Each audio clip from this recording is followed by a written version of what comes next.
What's good, Grassroots World? I'm Chris Logan. I'm Ernie Barber. We are the Flagrant 2 podcast. Coach, what's going on, man? Man, just getting back in the swing, man. Just wanting to talk some basketball, some hoops from the last pod, and talk about the latest rankings and kind of go through some of the what's going on and who's who in high school basketball. We're giving the people what they need. They said, give us more Flagrant 2. We were trying to come correct this time. We're trying Yeah. So yeah, lots to talk about. A little bit of shakeup, some final rankings that are going to go into what how state gets seeded and who plays who. So that's going to be really interesting, and it's starting to picture a little fuzzy, but it's starting to come together a little bit. So we'll see. Starting to come together. Obviously, like you just said, the 4A down, they had their final rankings come out. Yeah, I'm looking at them. Yeah, and obviously in the 5A and 6A, they can't do that because they're still in district play, and there's quite a bit of games still to be played. And due to the weather, a lot of those games haven't even happened and won't now for a couple of weeks. So I know I was looking forward to checking out that Broken Arrow Santa Fe game, and it got pushed. It was supposed to be Tuesday night, so I know that's going to be pushed to sometime in February. But obviously, that's got a lot of district ramifications involved. So that'll be a good one. I don't know that it'll be PC North Edmond Santa Fe, but it's going to be close. Yep. And it'll be the second time they met. Obviously, Broken Arrow caught them and beat them at home earlier on in the season. Since the last pod, PC North. I was at the PC North Edmond Santa Fe too. I was at part one of that. It's become a rivalry, if you want to call it that. It's definitely, to me, outside of Millwood Douglas, which they called it the Soul Bowl this year, which is supposed to be the football.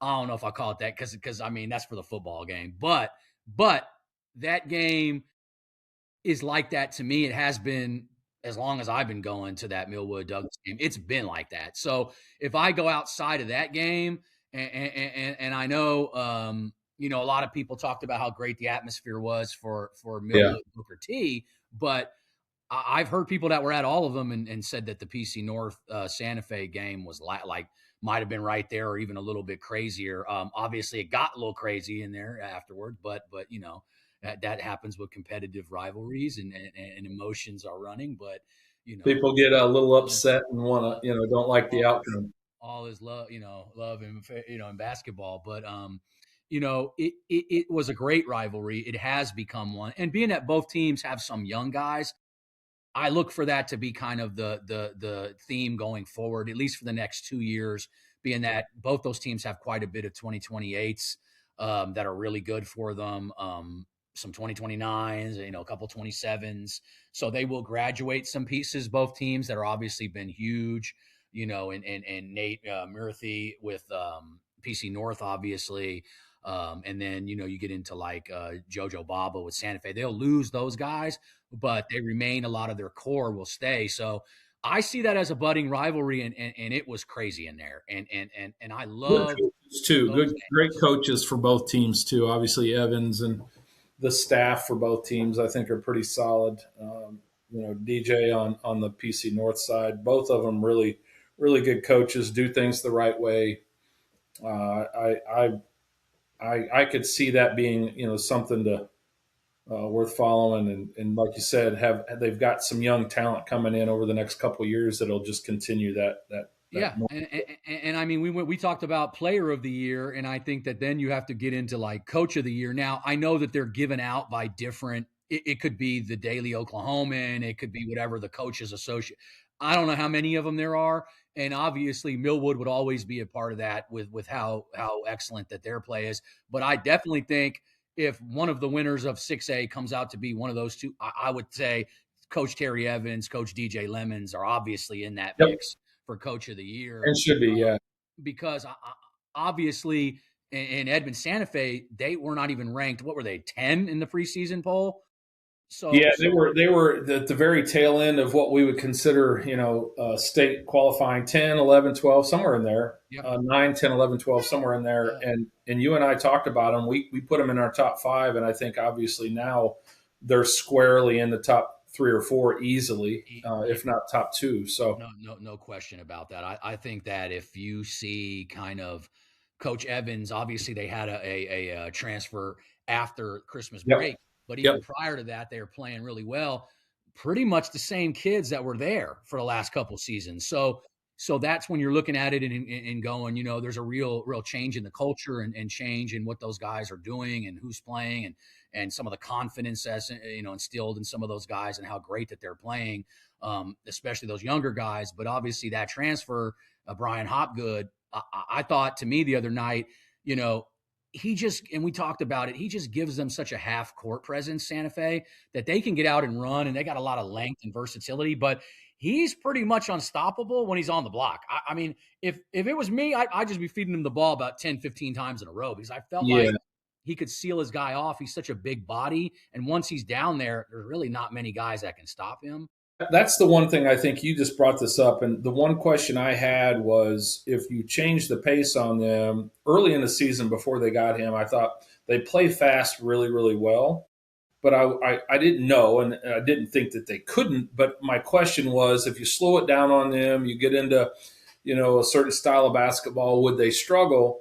And then when you add him to the mix here mid-season, they've got a kid that can play half court basketball, getting them the basketball, and there's not too many guys with that size and strength and athleticism at this any level in Oklahoma.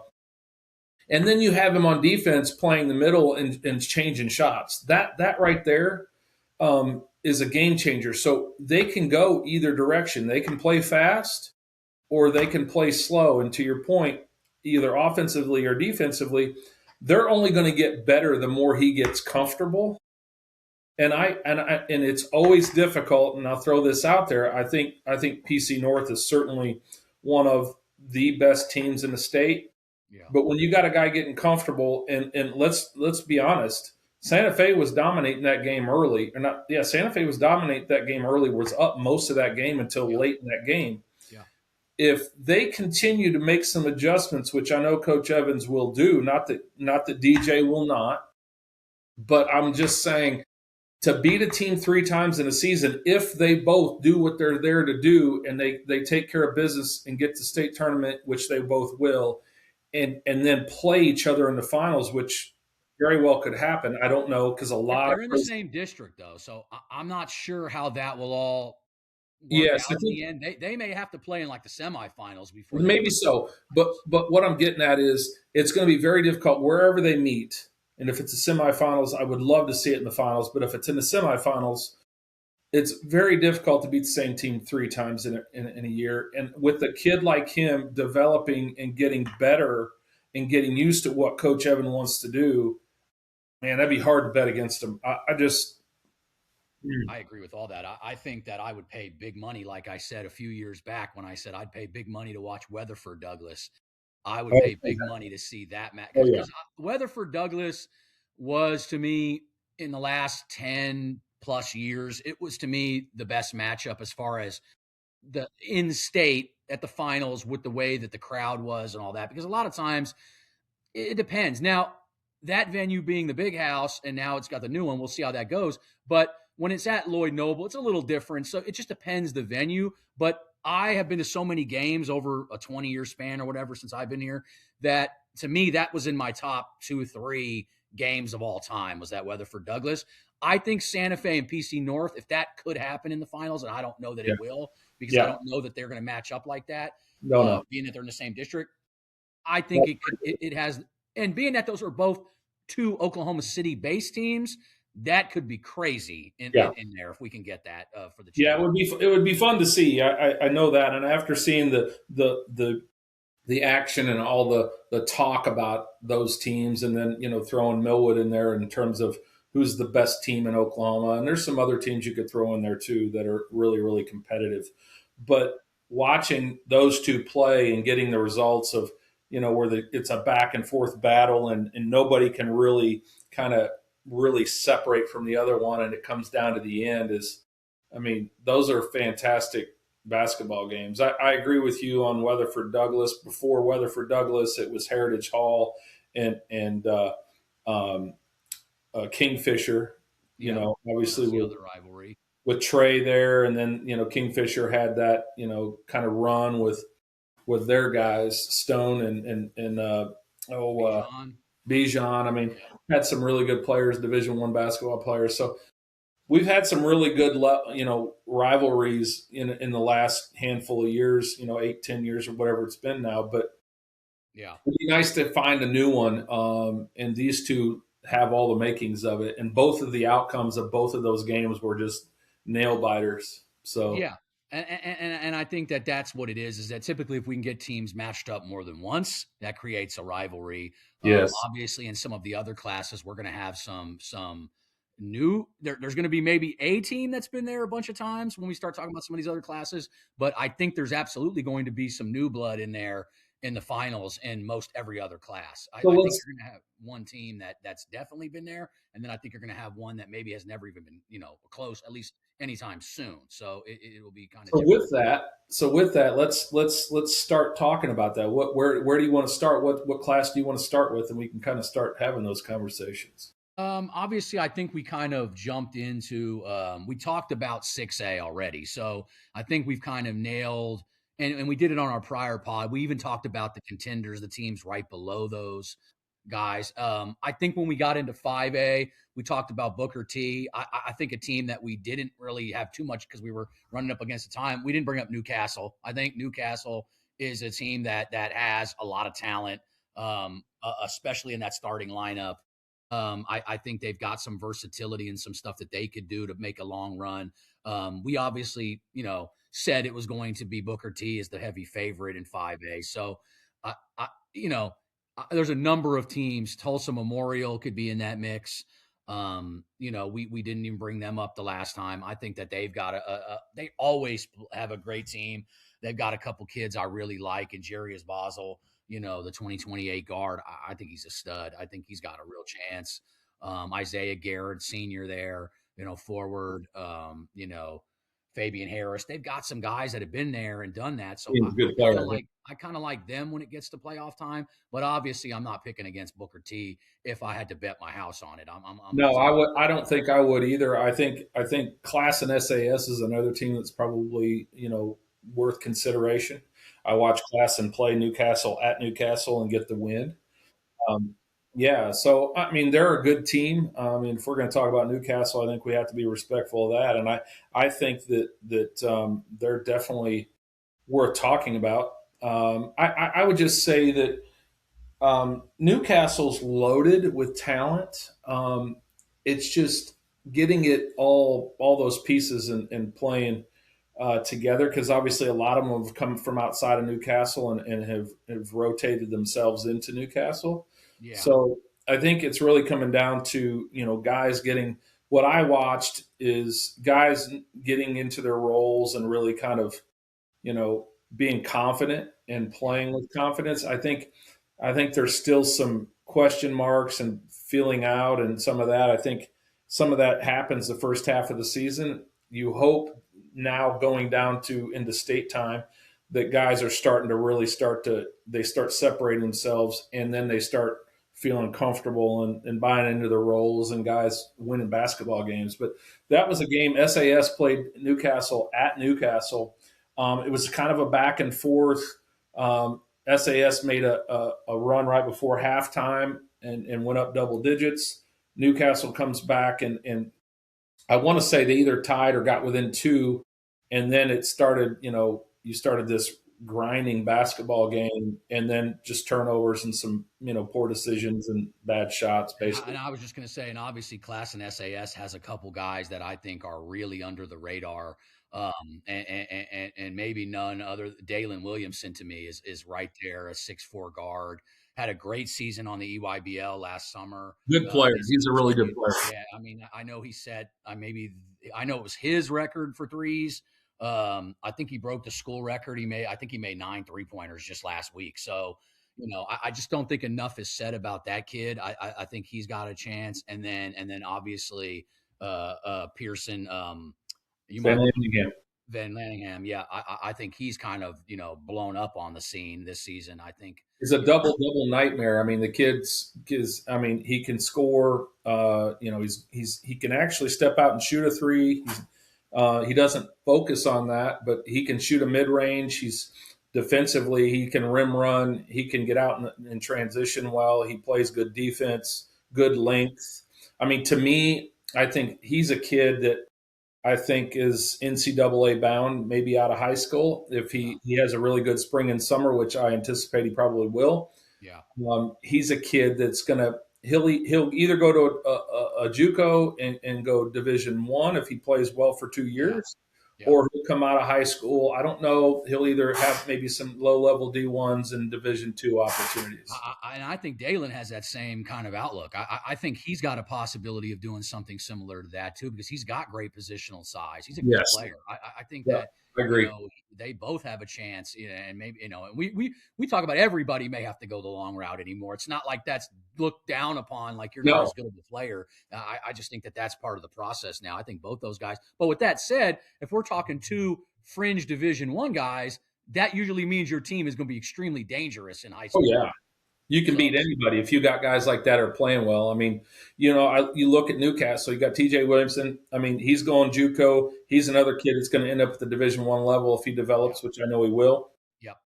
You've got Colton Brammer. You've got Joey. You got a little call out to Joey Ball there, and then you've got Ivan Donkor. I mean, I would argue in the 2026 class, if he's not the best athlete in the 2026 class, he's in that conversation. So, and he's healthy now. He had surgery after the AAU season, so he's back to 100% running. They're dangerous. It's really just going to come down to matchups, and they're young kids, so you don't know what's going to happen, right? No, I think that's absolutely it. But I think those are two dangerous teams. I think class and SAS, I think you hit the nail on the head. Probably not talked about enough, and probably those two kids that are leading them. In that 27 class, probably not as well. I mean, Pearson he's 26. No, he's 27. He's 27. 27. My fault. But and he came from Deer Creek, correct? So just showing you, like, just get the opportunity and keep working. When you keep working and you stay ready and you're given an opportunity, doesn't mean that they weren't good when he was over at Deer Creek. He probably was a great player over there. Just wasn't given the opportunity for whatever the reasons are. He goes over to Class NAS and he's showing out and showing everything. We're talking. He had a game where he had 20 some points or close to 20 points and 20 rebounds. I mean, come on, man. Nobody gets 20 rebounds anymore. I mean, you don't. It takes effort. That's effort. Oh, man. And that's a motor. It's not just because he's a tall kid. I mean, that's a motor. When you're able to score, and he gets out in transition and finishes, and then he's getting 20 rebounds. Yeah, love that. Yes. And a lot of coaches will love that too. Oh yeah. So definitely a team that's in the mix. I think that when we talk about it, we pretty much. Oh, one thing I was going to say is after last night, the return of Jalen Montnati, because we skipped over 6. Yes, I saw this today. Missed 11 games, back. 2,000 points. Looks like he never skipped a beat. Great to see, the state's, number one ranked player, according to most national services. It's great to see him back. And I know that, everybody wants to see the healthiest version of him in Owasso as they can. But we already said we picked him to go to state anyways last podcast. So we left it up in the air if he would come back or not. I kind of had a feeling he would towards the end, but he is back. Went over 2,000 points too. Went over 2,000 points for his career, and he's not even done with his career yet. So that's kudos to him. Huge shout out to him. That's a hard thing to do. So. But again, when you have him, a Division I guy, a high major guy, Bowden Williams, a Division I guy, up and coming in Julian Wilson, because obviously Julius is left to go play football at Kansas State, which congratulations to him. Yes, and will be missed because he's a hell of a basketball player. Yeah, he is a really good basketball. Heck of an athlete. He'd be in that mix for top athletes in that class. But I do love what I've seen from the younger brother, Julian Wilson. And I think that, with them, it's going to be kind of MJ Milton, Cohen Scott, Julian Wilson. It's kind of be like how those three step up.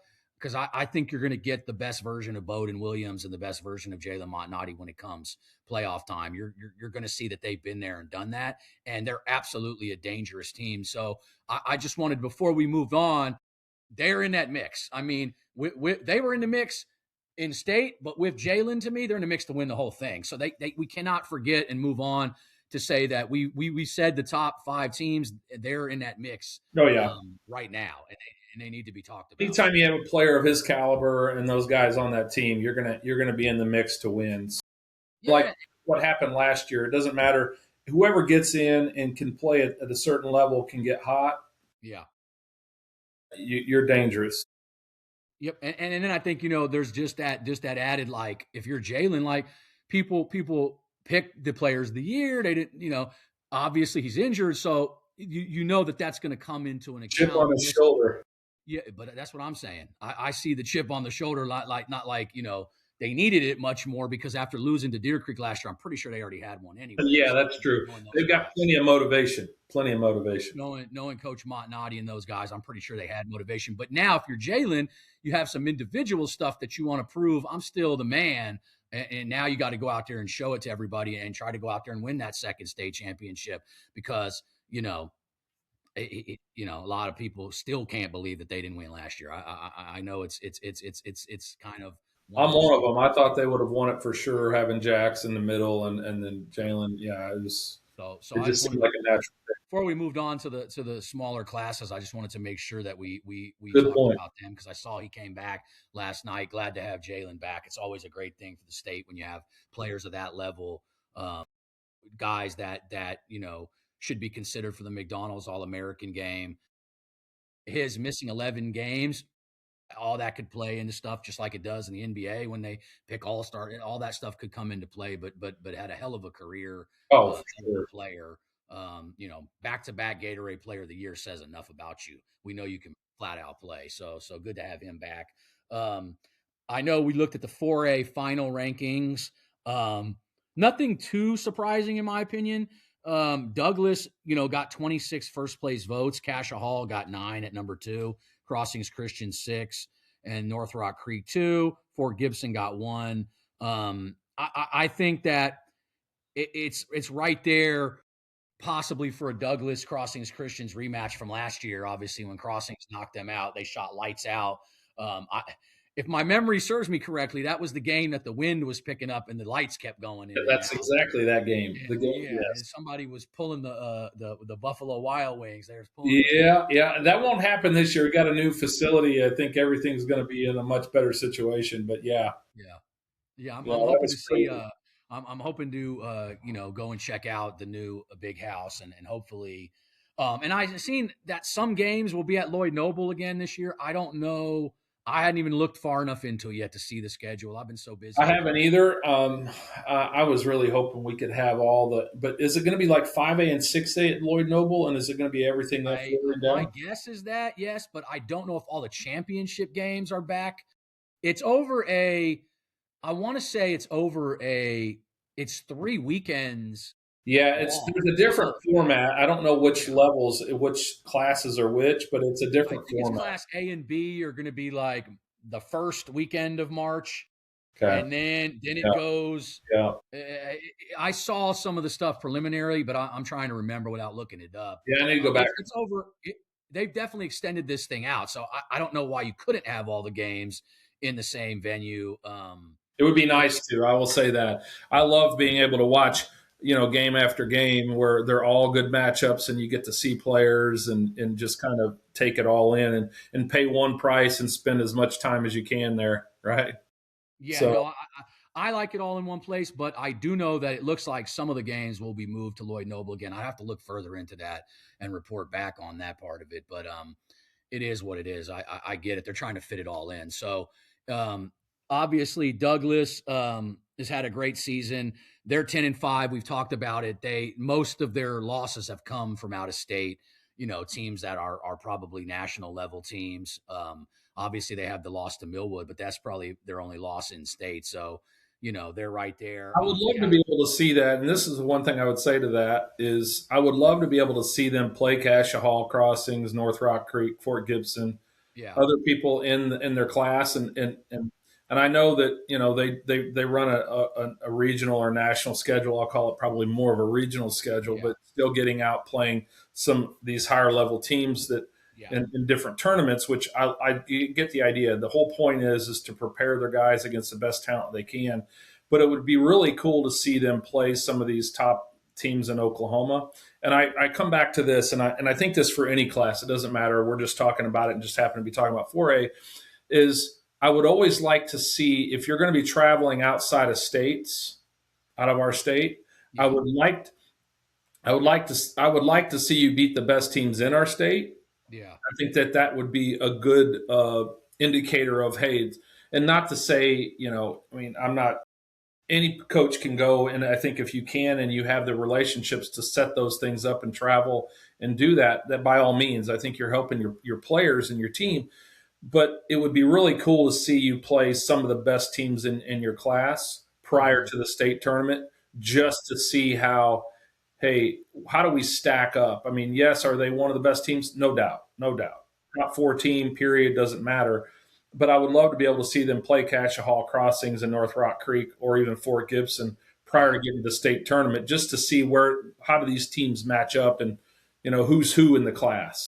I think that they've got a lot of experience, obviously, in the coaching ranks for Douglas, but some of their seniors are guys that have come over from other teams.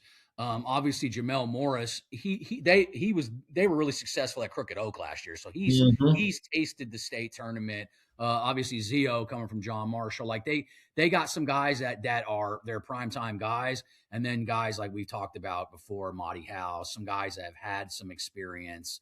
Um, it'll be interesting to me if the big man Chris Harris gets some play in state, because if they match up against Fort Gibson, let's say, and they got to go against Cooper Hackett, there's some different lineups you may have to throw at somebody like that. It'll be interesting to see, kind of how that all goes. And then when it comes to crossings, it's the same thing I said last year. If crossings is hitting threes, like everybody on the team's hitting threes, they can beat anybody. They can beat Yeah, anybody. I think I just have this sneaky suspicion there's going to be a big upset in 4A, and I don't know where, Yeah, but I just have this feeling that this year is as wide open as it's going yeah, to be, because yeah. last 4 or 5 years we've known who's going to be there. Yeah. And, So and it's like without going, Weatherford is sitting there at 16-0 after everybody in there. They've obviously lost some guys. I mean, yeah, they lost the only guy. major They, major they pieces. lost the only guy that went to a high major school in the 2025 class, straight out of high school in Tate Sage. But Ethan Sage, CJ Nixon. If not for football, CJ Nixon, we still could say might have been the best player in that club. Who knows? If not, then Tate Sage was. So it's like they might have been the best two guys on one team. Let's be honest. And then you're not talking about your Walker Kennedys of the world. I mean, no wonder why Weatherford was so good.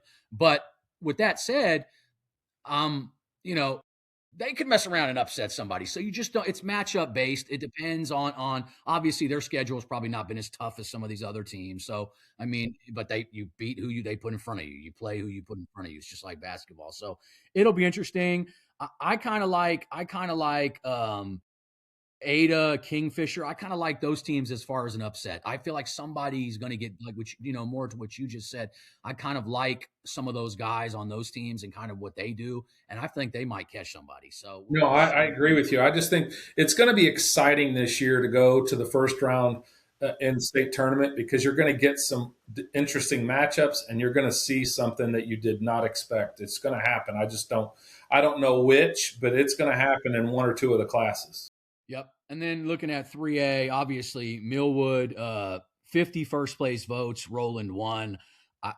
If there was ever a team that deserved the unanimous vote, I thought it would be Millwood. I don't know the one vote. Yeah, I don't know either. You and I talked about this before the podcast. I think that's an interesting one vote. I have a hard time believing that there's another team. Now, don't get me wrong, Roland has some good, talented players on that team, and I'm well aware of who they are. And we can Yep. talk about them here in just a second. But Yep. I mean, let's call it what it really is. There's nobody. It's Millwood's to lose, and Roland someone has a lot of confidence in them, and their players should. I mean, I would love to see, if they're the number one and number two, for them to be matched up, and most likely that's how they'll be seeded. If this is where we're at, they'll be seated on the opposite sides of the bracket against each other, and hopefully Roland can prove out and get to the finals. But I'm not. If I'm putting my house on it, I know I'm not going. I'm not putting Roland as my champion in 3A. I also watched. I watched it on stream. I watched the Roland Heritage Hall game from just last week or whatever it was at Roland, and Roland obviously won that game. That's why they've cemented that number 2 spot for right And now. kudos to them, because Heritage Hall is a really good basketball team. And kudos to Heritage Hall for taking that game and going there, because remember, all these teams are supposed to be in tournaments, but because of the snow, they decided to go get that smoke out in Roland, which isn't an easy place to play. Yes. I give kudos to Heritage Hall for even taking that game. Yeah, that's true. But, obviously, I would want to see that rematch at State, because Millwood, we know, is going to, barring something catastrophic, Millwood is going to be there. Yes. And I would like to see that matchup one more time before that happens, is Heritage Hall and Roland. I'd love to see that at the big house or whatever. And then obviously Roland got that win. I thought Cade Shook really showed to me a lot. Superstar. He's a great player. Great player. I think at his size, running, pretty much was the primary ball handler in that game. And Owens played off the ball, the 2028 star guard. And then Raiden Knight, the Edmond Santa Fe transfer, can really fill it up from outside. I think those 3 guys make that team very dangerous. And they play gritty. They're a gritty, tough team. And I'll say this, DeMonte and Cade have a taste of Millwood. They played them last year, and both of those players played excellent in the state tournament against them last year. I don't think either one of them are scared of anybody. I think that's absolutely, you hit the nail on the head. You've got a three-headed monster with them that can really play with anybody, and I would say in any class, really, they could play with anybody in any class. Yeah. Roland is definitely a worthy number 2 in the 3A, and there's no shame in being second to Millwood in 3A right now, because Millwood is arguably, people are arguing whether they're the best. It doesn't matter. I mean, they're not going to play in 6A in the 6A tournament, so it doesn't matter. But I would love to see Roland play Millwood, because I think if Millwood's going to get a test in 3A, I think Roland's definitely that team to do it. Yeah. And Heritage Hall is playing Millwood next Tuesday. So if you want to see what that's going to look like, that's going to happen at Heritage Hall. So, and in that game, in that Roland, which can be kind of an environment that's tough. Again, we brought him up last. Timothy Young continues to shine. I thought Porter Gillespie hit some big shots. Braylon Bradshaw did some things. I just look for Braylon Bradshaw, this state tournament, like, young man, go out there and get it. Like you, Division I guy, go out there and dominate this tournament and rebound, shot, whatever. You got to dominate both sides of the ball. I think he can absolutely do it. I really want to see it from him. I think that this is where you make your name for yourself, especially when you dealt with some injury stuff in the past. You're really having a great season. You had a breakout season in the summer on the EYBL. I really look for him to kind of will them when they need it. And I'm really interested to see how he responds when Heritage Hall, and I say when, because I believe that they're going to get to state. We'll see how that all shakes itself out. But I do believe that they're one of the better teams. Obviously, they're 13-2. They finished 3rd. Kellyville is at 4. They got a lot of experience. I like Riker Buckley. I think that they've got some guys that have experience. Yeah, he's a really good player too. I watched some of his film here lately, and I'm just like, wow, this kid's a special player. Yeah, Kellyville's a good team. They've been there, done that. Crooked Oak, I really like Crooked Oak. I think that they've got a chance to step up and do some things. I think Jaden Dixon, the 2028 guard for them, is just really having a good season quietly. No one's really talking about him very much. Real explosive, good defender. I like everything about what he does. Obviously, they got a big man down low in Alvin. They've got some pieces, Crooked Oak. They play gritty. I think that they're a team, to me, they're going to put somebody on upset alert in the state tournament. That's how I feel anyways. And I feel like they've been building a nice program for the last few years, and I really like what Crooked Oak does. So Yeah, no, last year they came on the scene and really kind of made a splash, and this year just it's quiet this year, and nobody's saying a whole lot about them, and that's where those are the types of teams you got to worry about in terms of upset alert, like you talk about. oh yeah. No, I think Coach Robbie Williams is doing a great job with Crooked Oak. I really think that they're going to beat somebody, and I don't even know if I'd call it an upset because, like you just said, outside of Millwood, and then you want to get into Roland. Whatever. I don't know that there is an upset as far as what those teams are matched up against. Like Crooked Oak, I think a dangerous team on here is Rejoice Christian. I think that they've got some pieces.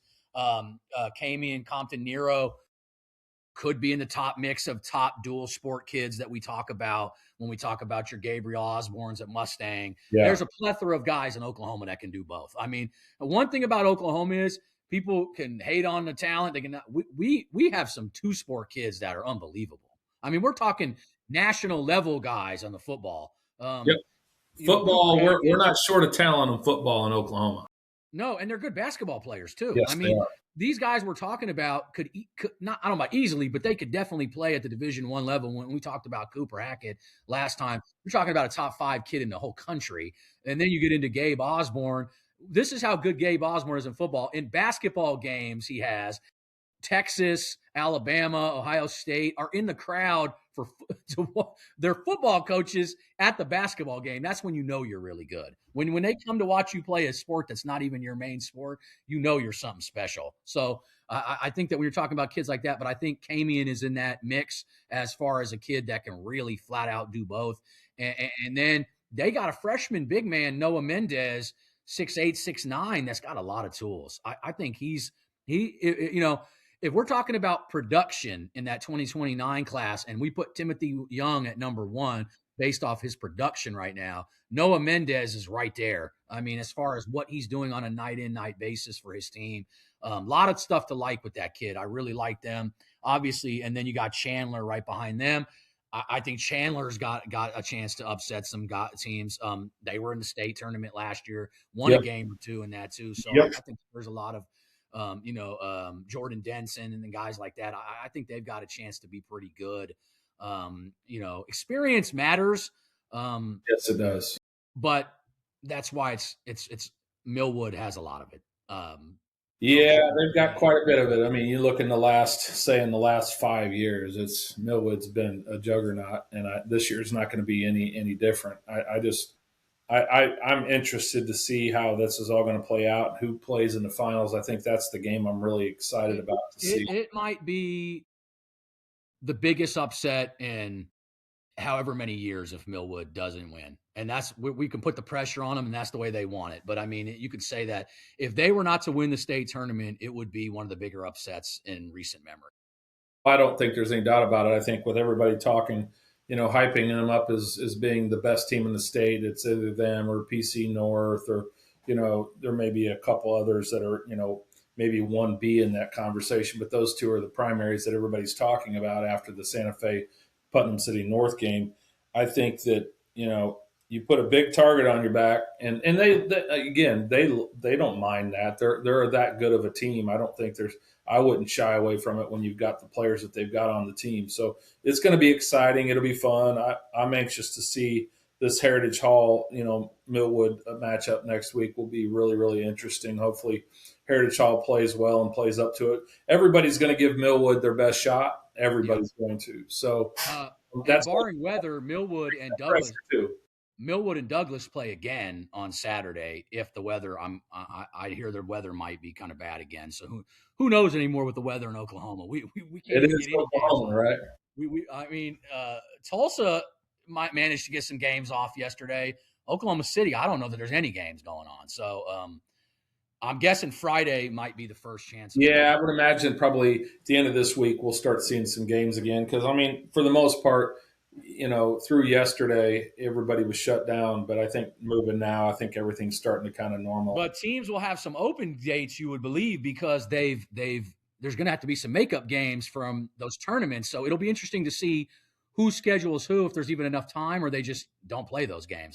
I'm not sure how they're going to do that. Yeah, I know there was some people talking about, because of makeup games, of, some people saying, oh, they need to play, so and so needs to play so and so, different classes. And it's like, guys, we're in district and conference plays right now. We're not Yeah.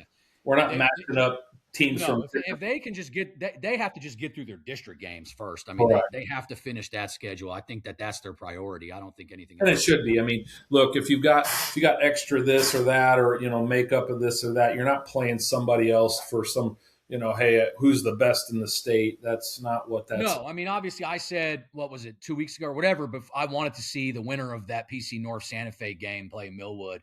I Yeah. still, who wouldn't want to Oh, see of course. that It's game? not. It would be an excellent matchup. But It's not for all happening. intents and purposes, I don't think any of those teams really care, because I mean, you got to keep your eye No. on the prize of what they want. Correct. And right now, both those teams are undefeated in the state of Oklahoma, so they're doing everything that they can, and there's still some intriguing games coming up between some of those games. So obviously, I think Broken Arrow and PC North would have to play one more time. Santa Fe and Broken Arrow have to play. So we've talked about that district obviously being the top heavy one that's got the best teams, all, at least three of them in there. So it'll be interesting to see what happens with that. 2A, we kind of discussed it just on our last week's pod. And now the rankings show it. When we said OCA, we thought, due to their personnel, was probably the second best team. Well, they finished second, Yep. and they get 2 first place votes. So clearly people are seeing what Matt Mason is doing. Obviously, Carter Coleman back.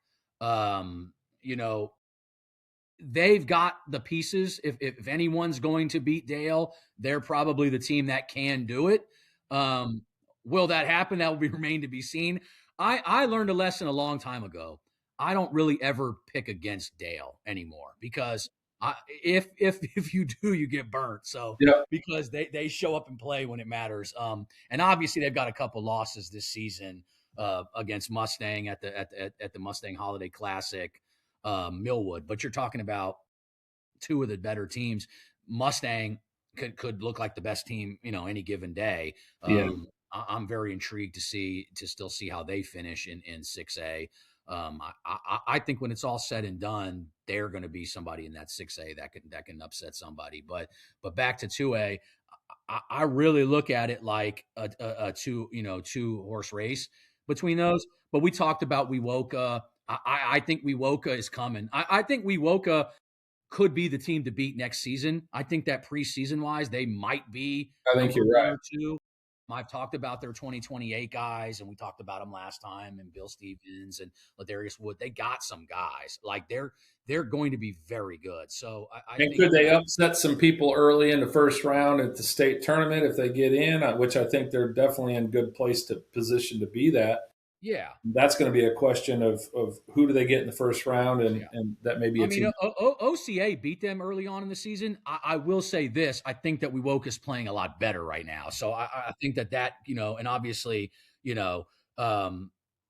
Carter Coleman makes a huge difference. I mean, Makes a huge difference as far as size when you're talking 2A basketball. I think when they get to playing against Dale, you've got some kids, Mr. Mealy there over at Dale, that'll have a little bit to say about playing, matching up with a kid like Carter. I think Carter certainly pedigree wise, and as far as current recruiting situation, certainly is one of the biggest upsides in the state of Oklahoma in terms of that class. But I would say him being out, getting back in, that certainly helps OCA. I think Matt Mason is, to me, is the player that I think he's I think he's one of the better guards in the state that nobody's talking about on a level that I think he's capable of playing. I think he's a very, very good player, and more people should be talking about him. I think he's kind of the catalyst that makes that team go. Carter obviously is, when you're looking at somebody of his size and skill level, from a perimeter standpoint and length and all the things that come into playing basketball, he checks all the boxes. Matt Mason is going to be the guy that he's kind of kept that team together while Carter was out and injured. But now that he's back, it's going to be a really interesting, dynamic down the stretch. I hope to see. I would love to see those two play each other in the state finals. But to your point, I don't know that I'm not picking against Dale. I'm just not. It's tough. I mean, Denton Forsyth is arguably one of the best players in the state this year. He's answered the bell. I mean, yes, did they lose a couple games this year? Yes, to some of the best teams in the state. But you're getting what you get from Denton. I don't know that there's when they put those guys on the floor if they play in the finals, and hypothetically, I don't know that if I'm betting on who's going to perform the best and with the lights on, Denton's going to be that guy. Well, and again, they're not a one man team. That Dale team No, that you just said about Keldon Mealy. I really think he's the up and coming big guy I do too. that's just shown so much of a well rounded game. I think that everything he's done to me, he's elevated everything he's done in 1 year. I think it's a lot of it is opportunity. We know this. A lot of people, when you say a kid's doing well, they go, "Hey, he was good." Well, we get that, but the opportunity was given now, and he's stepping up under those bright lights and being leaned upon to be one of the guys. But I talked about some of their other guys when we did the Mustang, the Trice and Nashes of the world. They got a lot of pieces. They're not a one man show, so they're going to be tough. Now, with that said, Matt Mason and Carter Coleman are different kind of guys. Like they're not they provide what you just said, and they provide their own problems in their respective. I mean, if Amari Barrett is the best rebounding guard I've seen, Matt Mason might be 1B when we come as far as that kid's physical. That Yes. kid's athletic. Yes.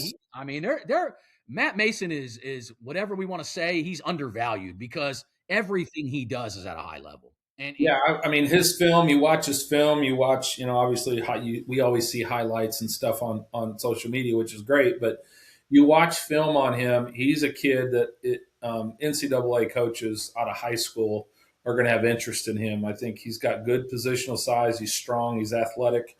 He plays hard. He's got a high motor. I mean, he checks a lot of boxes that college coaches are looking for at that level. So yeah, and I mean, you already said about Carter. I think there's going to be a plethora of Big 12 schools, oh, yeah. SEC schools in on him. They already are, but I mean, I Yeah. think it's just going to continue. His projection is really, really high. His projection is really high. Guys like him, they can make or break their name in the state tournament, but they really make their name in the spring and summer because Yes. that's where they have to go against guys that are similarly billed to them, who have some stars next to their name, and go and show what you can do against them. And then you start raking in these big time offers. And he's obviously already got 2 offers, I think, at the P4 or whatever high major level. Obviously, with his skill set, we look to see that exponentially grow. I think there's a couple of schools in Oklahoma that will, possibly offer him, and I think that it's just continued his growth and his, maturity. We'll see where he goes, but nothing will get you there faster than knocking off the team that everybody picks. Yeah, so. I mean, again, to your point, I think they expect you to dominate and do well in high school. When you get to spring and summer, you're getting matched up against some of the best players in the country. So, and the one thing when it comes to the recruiting part is there's really not one location where you're going to get every Division I Oklahoma school. So that's TU, ORU, OU, and OSU. Obviously, the state tournament usually brings them in. So there's your chance to be seen all at one time live by every Oklahoma school. That if you're a Division I kid, that's why I always make a huge deal about the state tournament is that's your chance to really show them what you got. Where yes, they might come out and see you in the summer, but that's a maybe because now you're dealing with the other kids in the country that they. I've always said this to parents that ask me, "Hey, coach, what do you think? My son, as far as signing early, late, whatever, and obviously going through the process. If you make the state tournament and feel comfortable that you're going to make it, you could get another couple offers." Because of if you play well and you play in the state tournament, because coaches are in the stands watching. I've seen a number of kids get offers after the state tournament, whereas before that tournament, those coaches weren't even really, they were following them on social media, but they weren't actually talking to them and courting them in terms of texting them and building a relationship. And then after the state tournament or during the state tournament, they saw them play and they offered them. Yeah. So No. that's always possible. I mean, it's never out of the realm of possibility. Now, most of the coaches, they know who they're recruiting, and so no surprise there. But there have been some offers that were kind of from left field that nobody was Well, expecting. and we talk about it, and I do all the time. It's not about getting the offer that day. It's just Mhm. about building a relationship, and hopefully, then maybe they come and watch you with your AAU team, your club team this spring and summer. Then you do well again. Well, now okay, now we got a track record. We've got something to put it against of where we can match up and say this kid's been doing this on a continuous basis. So, and if people remember last, we got the coaches row down there. People were texting me left and right from up above in the crowd because they seen the college coaches sitting with me in those games. Like, hey, Chris, can you put my kid's name in that coach's mouth, ear? So we get a great mix of coaches from all levels, and that's the Division twos, obviously the Division ones, the JUCOs, the NAIAs, they are all there. So like I said, this is a great opportunity for kids to step up and show what they're made of. And you got to play hard every game Yeah, because I don't. we You just just said it. You go ahead. I mean, I was just going to say, I think you're absolutely right from all levels. The one thing I would add to this, and I think this is really important for kids to understand and parents to understand, the coaches want winners because their livelihood and what they do as a coach at the next level pays their family to feed their family. Okay. And these teams and kids that are playing in the state tournament are viewed as winners. That's why they're at the state tournament. So that's really another little thing that little thing in your quiver that you can basically display to college coaches is, hey, I've helped get my team. I'm a major contributor on my team, and I've helped get my team to a state tournament. I'm a good player. It gives you credibility as a player, but I can't state that enough. Coaches need winners, and the state tournament kind of shows that. yeah, and then we'll have some more obviously episodes to finish off the season as district play ends, and then we get into our playoff previews and all that. We'll get all that, but before we went, a lot of times, a lot of people will say we got good players, but I don't know if we've got great Division One. I just want to step back and say for the people to step back and look at some of these guys the way they're performing at the Division One level, at the high major level right now, Yes. whether it be T.O. Barrett at Missouri, whether it's Isaac Williams at Baylor. And I know Isaac went and played 2 years or whatever in Yep. Texas. He's Yep. an Oklahoma City kid. Whether it's a Tate Sage at Iowa, and not even just Jax Kerr, but I mean, these guys are really playing well. And a lot of them, whether it's early on in their career, or they've been a year or two at a smaller school. I think that sometimes we don't give Oklahoma the credit it deserves. That we're a small state, and Yeah. when Oh, you've got this many guys across the country that are playing, I mean, I'm going to go as far as to say I wouldn't be surprised to see To or Isaac play at the next level after this. So I know you and I are on record on this show about Jax Kerr 3 years ago, talking about where we think we see him, possibly in one day as he continues to grow in his game. But I think that, I'm just really impressed with the way these guys are playing. Tate Sage, I could just go on and on about these guys.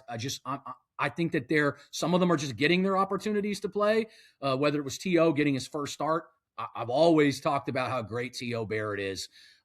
It's not a surprise to me at all. If you give him the minutes and let him have that, get the ball in his hands and let him do what he does best, which I think is a defensive guy. I think that that's what separates him is the motor and the defensive stuff. But what you saw the other night with him was just the offensive game. It's getting smoother and smoother, and he can really run a team. And at his size, I mean, he's got a chance. And then Isaac, obviously, the athleticism is just off the charts. I think that he's got a real chance. I think that he's got NBA athleticism. I think that he continues to do what he's doing and continues to season himself against that type of competition, I see Isaac Williams getting a chance to play at the next level. So I just wanted to point out a couple of those guys and just say, when we hear so much negative stuff, we Yeah. got some guys out here that can flat play. You just Oh, got to heck pay yeah. They're attention. making impacts at the highest level within college basketball. I mean, to your point, we talked about it off air right before we got on the podcast. T.O., I think the only thing T.O. Keeping him from being a legitimate NBA, player is developing his perimeter game, which I know he's doing. He's working on. I know he is. And I know that staff is, and that's a really good staff. Missouri's legit, and I think his body athleticism, his motor, his willingness to do what it takes is there. It wouldn't surprise me at all to see him on an NBA roster. It wouldn't in the next 3 years. I would not be surprised at all. I agree with you wholeheartedly. I think there's some of these guys that's just continuing to do it now. Once now you've elevated yourself to starter and you set your career high the night that you get.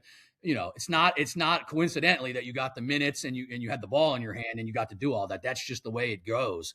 I think you're going to continue to see that process, obviously, but I still feel with these guys, it's a lot of the two-way guard. I think that's what, especially when talking about Isaac and To, I think that's what's going to separate them and have them, in NBA scouts' minds, and obviously, I think it's going to take at least another season after this one to kind of put them where they need to be, but I think both of them are on the right track. Oh, 100%. 100%. I mean, they're both built to play at the next level. It's just rounding out some things and fine tuning some things. But those guys are going to have opportunity. You mentioned Tate Sage. I'm kind of excited. I'm going to probably go watch him in the next month or so. Go kind of check him out and go spend some time and say hi and go to a game. So a lot of coaches kicking themselves right now. Yeah. Over I will tell you this: the thing with him is that he's got great size, and his IQ and his athleticism are a little sneaky, but his IQ is not sneaky; it's legit. And McCollum knows what he's doing. He fits that system well, but he also, as a kid, he plays more like a European player. Yeah. And that's what's getting, the NBA is going crazy right now with NBA European players.